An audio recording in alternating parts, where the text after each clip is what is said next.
Awesome. Good morning, everyone. Thank you for joining us for another fun-filled spotlight session. Today we have Miss Rupali from Health and Wellness, the Balanced Human, who is going to do a great presentation for us regarding health and wellness and getting ourselves geared up and ready for the new year. You know, those resolutions start next week, so got to start counting those calories while you can, right? So I will let her go ahead and take it away. Again, thank you for joining us today. Thank you so much, Lawrence. So I'm going to share my screen. Let's see. Of course, not. Okay. Can you see Yep. present full screen? Okay. So you can see the screen, right? Okay, great. Okay. Thank you so much, Lawrence, for reaching out to me because I feel like it was my dad saying hello, and I know how much he loved working with everyone, and I think you all know how much of a positive force he was, just not for family, but I think for all of you that worked for him. I called him my cheerleader, so I kind of, I was thinking, what to present for this, and I thought, everyone kind of knows what to do just in terms of, eating right, exercising. I think everyone kind of has similar goals rolling into January just because this time of year is just so hard. So I thought, let me kind of channel my dad. And also, just from my years of experience of doing this, I thought I wanted to kind of go in a little different direction and kind of talk about mindset and stress. Power of positive thinking, taking charge of your thoughts and hitting your goals. And I'll kind of explain why I chose this theme. Um, I've been a trainer, I've been a health coach for a few years now, really since COVID had started. And I've worked with hundreds of people, and it's been, people from different backgrounds, different ages. I've worked with kids, I've worked with clients up to 90 years old. And the one thing that I've seen and the common theme that really pops up is that mindset matters. And why is because I've just been learning more recently of how negatively stress really impacts your health on all levels, not just the mental, but also the physical. Um, and mainly because when you are under a constant state of stress, whether you realize it or not, because there is day to day acute stress, but there's also chronic stress. And I always say chronic stress are those things that are kind of humming in the background that you might not necessarily be aware of, but it's there. And these are things that impact your chemistry, and it keeps you in that fight or flight stage, releasing cortisol. And cortisol is a disruptor. Cortisol does stop you from losing weight. It does stop you from, um, that mental component of motivation. A lot of things that affect it, from sleep to the food choices you make, from energy levels, everything. So we'll go a little bit into, why this is relevant. So I kind of use the analogy of, trying to eat right and exercise when you're under times of duress or times of extreme stress is great as it is that you are doing something for yourself because there is that mental health component. But if you're really doing it for losing weight or, kind of like those more immediate goals, I say it's like driving a car without much gas left. You'll get a little progress, but eventually you're gonna stop and burn out because your body is going to stop you because of the stress and cortisol.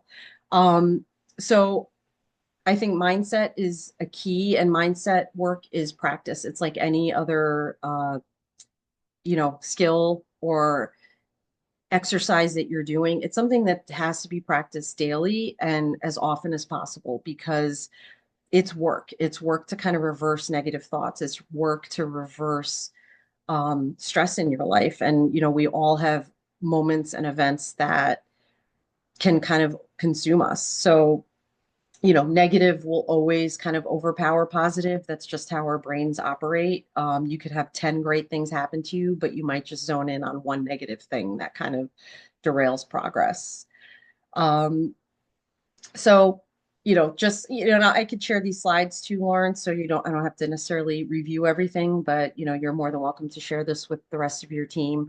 But, positives of positive thinking. You hear it all the time. You might hear people in their 80s or 90s or even beyond talk about, what they did differently. And you will most likely hear people say that they manage their stress. Yeah, eating right, exercising, all of those things are always going to help. But if it doesn't start with the mind first, it's kind of like you're not going to accomplish much. But, just some basics of increasing your lifespan, lowering rates of depression, and then not only that, but reducing risks of different types of diseases, things that can really start as early as your 30s, really. So, just a reminder of what positive thinking can do. Just some short-term effects that not sure if people are in tune with this, but you might find that you tend to get sick more often under stressful times. It's all related, what you eat, the food choices you make. Yes, that can cause digestive issues, but if you are under stress, that can lead to longer term effects of food not breaking down properly. Um, Hormones can affect a lot of that. I do have other resources too, if people are interested of, books to read, things like that, to go a little further if you're interested. But the one thing that I focus on with my clients, I'm working full time at an integrative practice in Princeton, and it's people who are chronically sick, but also people who are looking to prevent a lot of chronic illnesses. But the things that I do focus on beyond food and movement are stress management and sleep. I don't think people realize how important sleep can be. And during stressful times, those disturbances do increase. And the less quality sleep that you get over time, that it's kind of like a pressure cooker, where that sleep debt does have a negative impact on a lot of facets of your life. Long-term effects, as I mentioned earlier, really, health impact between cardiovascular, gastro issues, mental health, because I always say it's kind of a vicious cycle. That stress can lead to anxiety and depression, but also lack of sleep, contributes to that even more. So, you do kind of have to stop and ask yourself, okay, something has to give. And what is that? And I know that's hard for a lot of people, especially being in the business that you're in, that sales, responding to clients, you're almost on call all the time, but it's hard to kind of take a step back and say, okay, what are my non-negotiables in terms of my time, my me time, my family time, my self-care time, that you do almost have to create some boundaries, which is hard for a lot of people. And that's something that I work with a lot of my clients, on, because it's saying no and putting up boundaries is very difficult for people. Um, so types of negative thinking, I'm guilty of doing pretty much all of these, and I've been working a lot in the last few years, especially this past year after losing my dad and really going through that grief process, and then saying, okay, it's time to come out. It's time to stop making excuses. There's a time to grieve, but then you kind of say, and as I was talking to Lawrence before, is, when you go through a really hard time where it seems that it's just kind of one, giant negative event after another, you have to say, okay, what am I learning from this? What do I gain from this? And I remember when I did my dad's eulogy, one of the things that I had said was, the thing that I'm taking from him the most is his ability to connect and his ability to stay positive. And I've channeled that this year. I said, sometime in the spring, I'm done kind of feeling sorry for myself, and I'm channeling all this energy and doing things again. So, a lot of us have this all or nothing mentality. And I think that's a big reason why New Year's resolutions kind of fall off by, week 2 or 3, because you think like, oh, I had one bad meal or I missed the one day at the gym. I'm just going to give up. But what I like to remind people is start with small goals. Don't go into the new year saying, oh, I'm going to go to the gym 7 days a week. All of my meals are going to be healthy. Be specific with your goals and with intention. So something more realistic would be I'm going to go to the gym 2 mornings a week at 5:30 for a half hour. Start small. I'm going to make sure I add a vegetable to every meal that I have. That's starting small because what you're doing there is allowing yourself a little grace. And you're also saying, if I don't accomplish that, it's okay. I'm going to make it up for it with the next meal. So, that I think that kind of going through these lists, catching yourself when you're kind of having these thoughts is very important. So, some strategies to help replace negative thoughts. Identify. I think self-awareness is key here. If you have that constant chatter in your brain of just being hard on yourself or just, all those negative monkey mind thoughts that just can take over, really acknowledge it. So stop yourself, put the brakes on, and then replace it with a helpful thought. Because what this is about retraining your brain to replace negative thoughts with positive ones. And I'm going to tell you it works. It's something that I've been working on really for the past half year as I started kind of coming out of this haze is taking control of my thoughts. And I will say that you do get to the point where if you do it enough, you actually start finding yourself having the positive thought first instead of the negative thought, which really helps with motivation and just attaining your goals.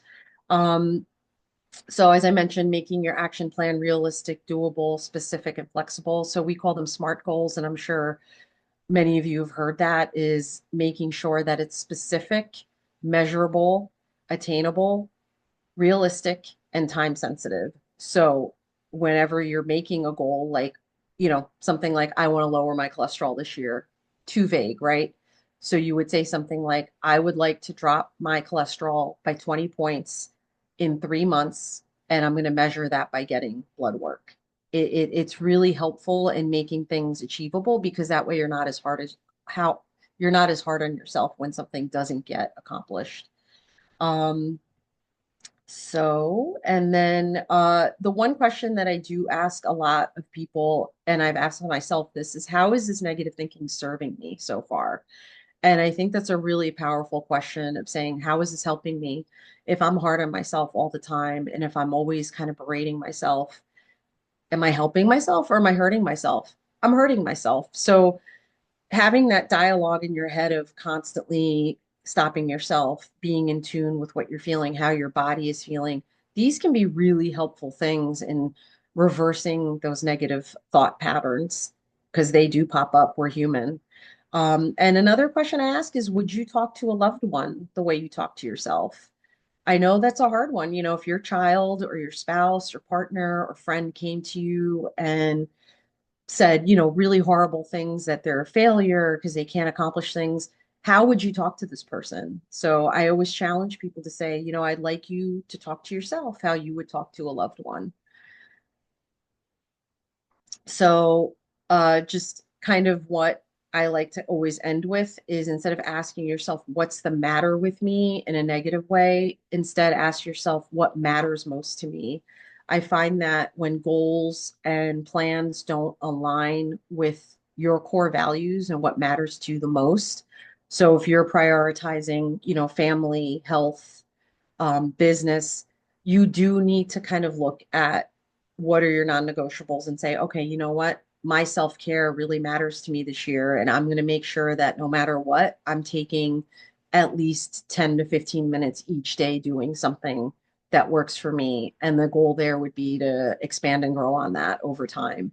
And that self-care practice should be a priority because, as I say, if you don't take care of yourself, you're really not helping the people in your life because you're not giving your best self. So this is why stress, working on chronic stress and trauma and self-talk has become such a priority for myself and for the people that I work with, because that is something that derails people as they're making goals and changes with their health because of those negative thought loops that they end up with. Um, so you can reach out to me anytime if you have any questions or need resources. I have my QR code there. You can, that goes to my website, but if you ever want to call or text or send me an email, I am very responsive and available, but I'd be happy to talk to anyone and connect you with any other specialties that you might need because, as you know, health and wellness goes far and wide. I'm a coach and trainer, but I find that people also need other resources like therapy and, somatic massage and lymphatic massage and, chiropractic. And there's a whole world of things out there that works for different people. And I'm all about finding the right thing that works for you. So thank you very much. And I will stop sharing my screen. Awesome. That was great. Funny Mhm. enough, I was actually thinking about your topic this morning, like before Uh-huh. on my way here. I was actually listening to Jim Rohn on my way in, and he was talking about the power of positive thinking and things. So this is kind of aligned perfectly today. So that was great. Yeah, so I do have oh, we got somebody coming in. A question about, right? So I sleep horribly Okay. horribly. Like I wake up every time I move, like I feel like I don't truly get, any value from sleep. I'm like, God, I'm awake already kind of thing Right. every morning. And I try to wake up as positive as I can, even though I feel like, Rundown. right. Yeah. Yeah. How can I'm trying to identify what the problem is. Like I don't think it's Sure. stress, but I Okay. don't know what it is at the same Okay. time. So yeah, sleep is a big one because there could be so many disruptors. So for a lot of people, kind of the most basic is stress. Hmm. So it matters to me, okay, what you have going on stress wise, what you're doing before bed. So sleep hygiene is really important. So I do have a quick rule called 3-2-1. So I say no food 3 hours before bed. Um, because what happens with a heavy dinner or something that's really carb heavy is it does cause insulin spikes or glucose spikes overnight. So if you're eating too close to bedtime, your body is probably processing things and it might cause a glucose spike and that's what wakes you up. So it could be a physiological thing. Mm. Uh, so the two would be no liquids 2 hours before bed because, the basic of if you're not getting enough hydration during the day and then you're trying to make up for it at the end of the day, that's going to wake you up to go to the bathroom, just plain and simple. And the one is no screens an hour before bed. And I know that's hard for a lot of people between watching TV, doing work on laptops or iPads, or just being on our phone because that's an easy escape to do some mindless stuff on social media. But what that does is the Right. screen time, the glare from the screen starts inhibiting melatonin production. So normally what happens, the normal kind of segue to sleep around 7 or 8 o'clock, your body is increasing melatonin because it's telling it to get ready for bed. What happens is if you're watching TV or exposing your eyes, is the melatonin stops. So then it's just really hard to fall asleep because you've kind of activated your brain. And even if it's not things that, bother you or stress you out, you're just looking at like cat videos or dog videos, you're activating your brain, you're exciting it. So really what I really try to emphasize the 3-2-1, and I know that's not realistic for a lot of people because they might have, childcare, parent care, work things, but I always say try to work backwards. If you have an ideal time that you want to wake up in the morning, say 6 a.m., and you love 7 hours of sleep, I'll say, okay, so that would mean lights out and asleep by 11. But what you do before that 11 o'clock matters because I want to make sure that it's something calming, it's something that's not stressing you out, and that you have this ritual that you enjoy. So it could be just some light reading, it could be stretching, meditation, listening to music, a hot bath. So, it whatever resonates with you in making sure, even if it's a half hour, and I'll say if that's something that you could do in a 10-minute interval tonight to just start something and then gradually over time increase. Okay, Lawrence, I'm going to do something super relaxing. What is that for you? Um, So, it could be hormones for women, especially after 40s. There could be a lot of changes in hormones, even for men. There could be hormonal changes. So the sleep question is massive, and Right. that's where I dive in with people and say, okay, what are you doing before bed? What are you eating before bed? What's on your mind before bed? So those are a lot of changes to kind of create a nice sleep hygiene routine that allows your brain to calm down. Mhm. Um, and then it could be simple things like physical pain. Some people have chronic pain that wakes them up. So, I mean, for you, is it that you're feeling It's restless it's or it's exactly your 3, 2, 1, but I'm doing yeah, everything that you just said. right. Right. And Doing everything you just said. yeah, I'm eating before bed, I'm drinking right. before bed, I'm on my Yep. phone before bed. I'm doing all of those All the things. three Yeah. things you just said. And it's so easy. And even alcohol is a huge disruptor. Like, of course, having a glass of wine or a drink, it relaxes you. But what that does is all alcohol is sugar. Hmm. So again, like the same thing as eating something sweet, it's going to cause a spike and you don't get as good quality sleep. So, if there were things that you could change, I would definitely say, okay, I don't expect you tonight to do 3, 2, 1 because it would be too big of a change for you. But I would start thinking about slowly, you Slowly know, implementing. shifting Yeah, it.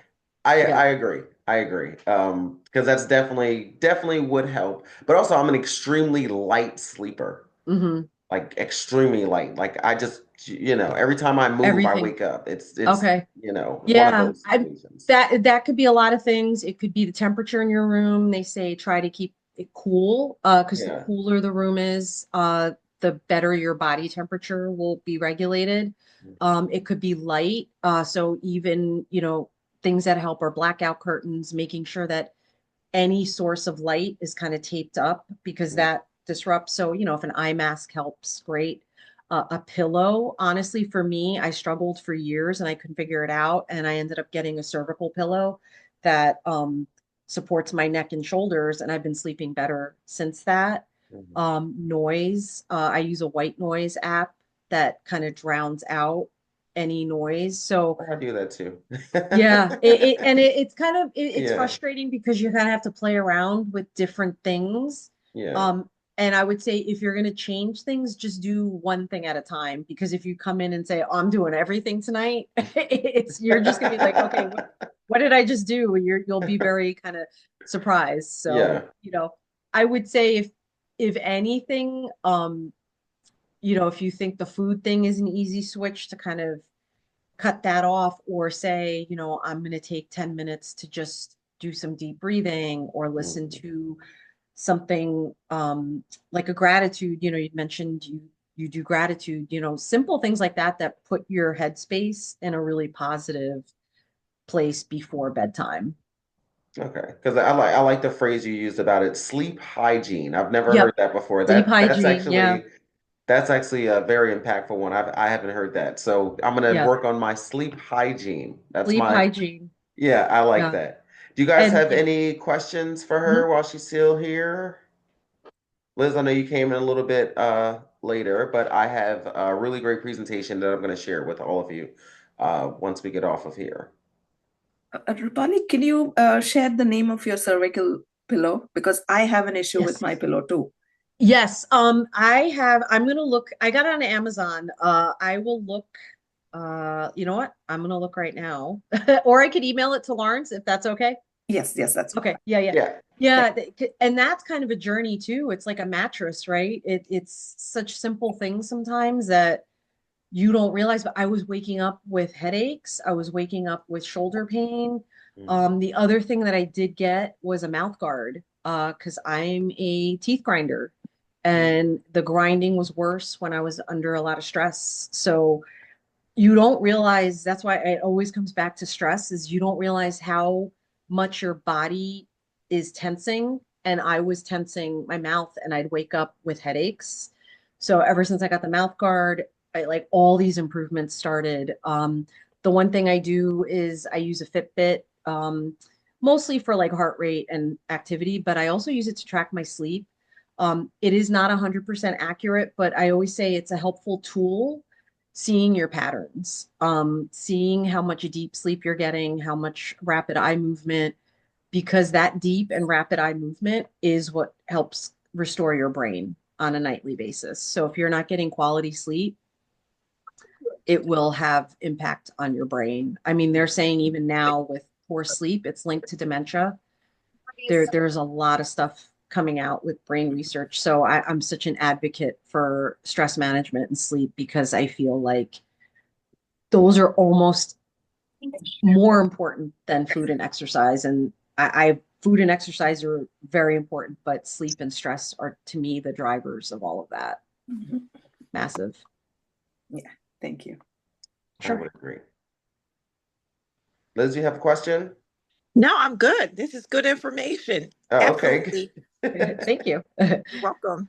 Good. I'm also going to share she's going to send me her slides that she did today. And I'm also going to share the recording of the video in the chat as well, so everybody can go back and watch all the great information she gave us about positive thinking and, sleep hygiene. And this was really, really good. I'm so happy that you decided to come on here today. I appreciate Oh, it. I thank you so much for reaching out. And if you did want me to do something on sleep, I'd be happy to do, if you're having something again in the new Oh year. yeah. I'm definitely going to call you back. You are Okay. now a resident to our spotlight sessions. I'm Tag, going to you're call in. you every so often, and we're going to do this again. Yeah. I'm very passionate about sleep, so it's kind of become kind of like a passion project. Good, good. And I'm passionate about getting sleep, so Yes. this should work out well. It's a symbiotic relationship. Awesome. All So right. thank you again for coming on. I appreciate it. Thanks, guys, for joining us today, and hope you all have a wonderful weekend. Thank you so much. Happy New Year, everyone. Happy Thanks, New Lynn. Thank you. Year. Happy New Year to you too. Take Have care. a great one. Happy Bye-bye. New Year.